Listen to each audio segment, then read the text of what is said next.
Coucou mes beautés, ici c'est Clarisse et Serge. Si tu ne me connais pas encore, je te souhaite la bienvenue. Et pour les anciens, welcome back. Vous êtes évidemment tous très appréciés. Alors aujourd'hui, on se retrouve pour une vidéo que je vous avoue qui est très improvisée. À l'approche de la fête des mères, je voulais faire une vidéo un petit peu spéciale. Je me suis dit pourquoi pas faire plutôt une playlist autour de la vie de maman. Et donc je l'appellerai probablement Vie de mère, parlons French. J'ai bien dit vie de mère, on vous voit, hein, les mauvaises langues là, on vous voit, attention.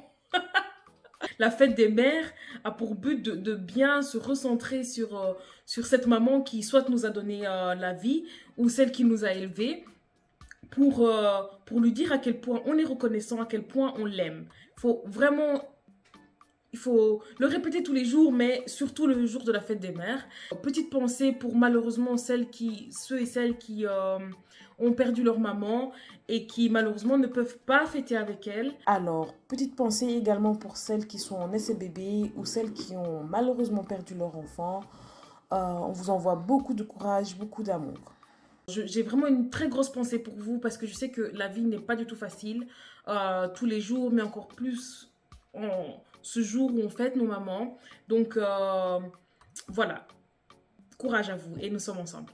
Je me suis dit, je vais faire une petite vidéo intro, mais également vous dire les X choses que j'ai apprises depuis que je suis maman. X choses parce que comme je vous ai dit, elle est improvisée ma vidéo, mais je voulais quand même partager avec vous. J'ai bien ça en tête, mais j'ai pas encore numéroté, mais dans le titre, vous le verrez bien, il n'y a pas de souci. Let's go mes beautés! Alors avant de commencer cette vidéo, je vais vous lire un passage biblique, un des 10 commandements plus exactement, qui a vraiment sa place dans cette playlist et qui a vraiment une importance qu'on devrait tous enregistrer et sur laquelle on devrait se baser dans nos relations avec nos parents.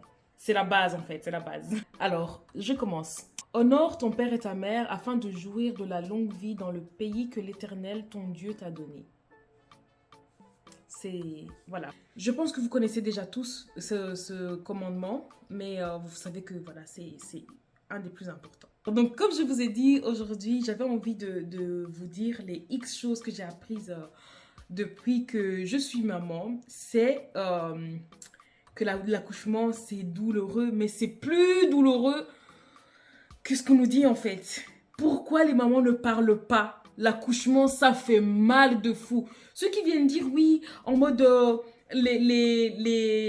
l'accouchement, c'est comme les douleurs de règles, pardon. Rien que d'en parler, ça me chauffe la tête. Ceux qui viennent nous dire que l'accouchement, c'est douloureux comme les douleurs de règles, mais en fois 100, eh ouais, je vous avais menti, c'est en fois 1000 en fait, c'est pas possible. Ah non, là, tu as envie de mourir.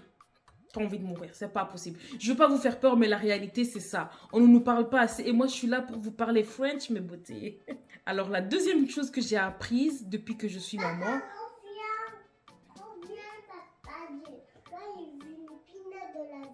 Attends, non. Ok, mais on fait la vidéo de maman, après je viens. Attends, on fait la vidéo. Hein. Tu fais pas de bruit, hein? Voilà, c'est 2 contre-succès là. Merci. Je vous disais que la deuxième chose que j'ai apprise depuis que je suis maman, c'est la vraie valeur de la maman. Donc, on avait déjà ce respect-là et cette considération-là pour notre maman. Mais là, vraiment, je sais pourquoi il faut vraiment les respecter et ne pas oublier de les honorer tous les jours. Parce qu'en vérité, la maman, c'est qui? C'est celle qui va se coucher tous les soirs après tout le monde parce qu'elle aura remis la maison en ordre. C'est celle qui va se réveiller avant tout le monde pour préparer la journée. Mais ça, on ne se rend pas compte quand on est petit, en fait. On ne se rend pas compte, tout se fait autour de nous et c'est ok.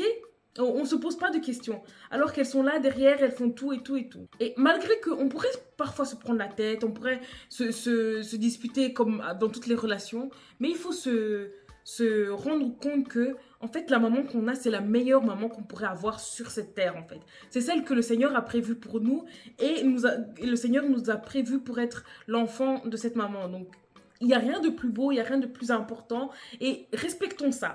Ce que j'ai appris aussi, c'est le fait que maintenant, depuis que je suis maman, je suis inquiète d'abord pour quelqu'un d'autre avant d'être inquiète pour moi-même. Un exemple, quand je prends la voiture et que j'ai bébé avec moi, je suis toute paniquée. Je me dis, mais s'il arrive quelque chose et que j'ai bébé avec moi, s'il arrive quelque chose à mon enfant, j'avais déjà peur de la vie. un autre sujet. J'avais déjà peur de la vie en général. Mais là, depuis que je suis maman, ça a été multiplié par je sais pas combien. Parce que je pense toujours à mon enfant avant de penser à moi-même. C'est comme ça. C'est physiologique, voilà, c'est comme ça. Il y a le fait qu'on se sent en charge de la vie et de l'avenir de quelqu'un d'autre avant de penser à nous. Ça rejoint le point précédent. C'est le fait de regarder, par exemple, je me suis toujours posé la question pourquoi mes parents me demandaient de voir mes amis, de connaître les parents de mes amis avant que je puisse aller vraiment loger, par exemple. Mais maintenant, je comprends très bien parce que les parents se posent toujours la question, est-ce que cette décision-là, est-ce que cette fréquentation-là ne sera pas nocive pour l'avenir de mon enfant?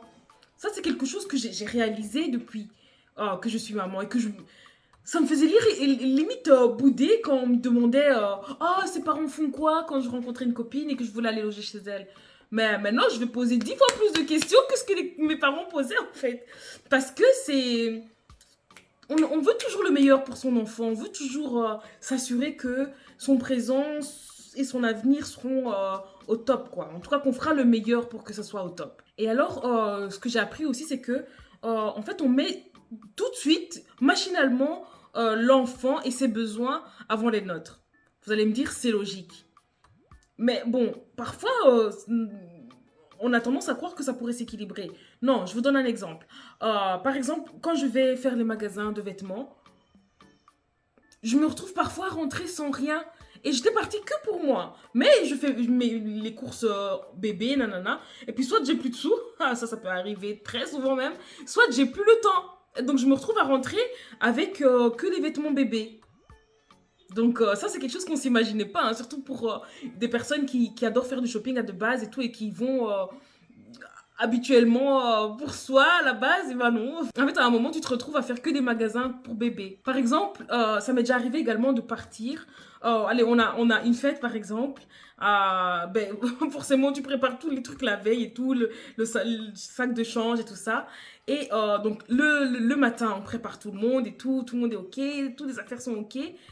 Et je me trouve dans la dernière minute, moi, je suis pas prête. Parce qu'encore une fois, j'ai mis mon enfant en priorité.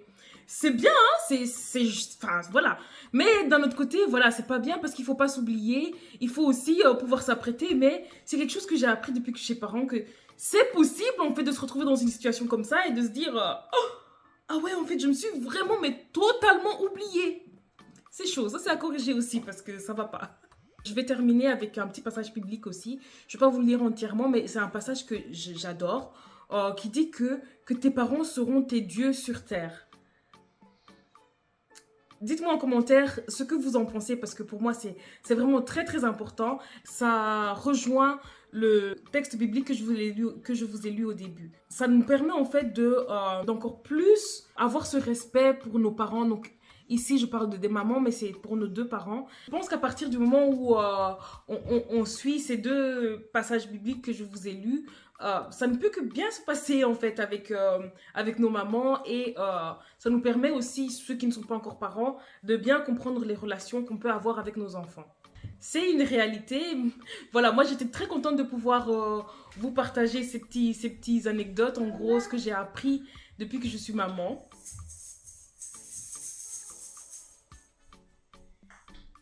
Attends, t'es sérieux toi? Tu fais juste la musique juste parce que je suis en train de filmer? Donc voilà mes beautés, ma petite vidéo intro à la playlist est terminée. Moi j'étais très très contente de vous la filmer, j'espère que vous avez apprécié. Moi personnellement j'ai adoré et je suis contente d'avoir pu vous partager une vidéo pour la fête des mères. J'espère que tout va très bien se passer pour vous et que vous allez passer une excellente fête. À très bientôt mes beautés. Ah oui, n'hésitez pas à liker, commenter et bien sûr partager. Bref, abonnez-vous mes beautés. À très bientôt dans ma prochaine vidéo.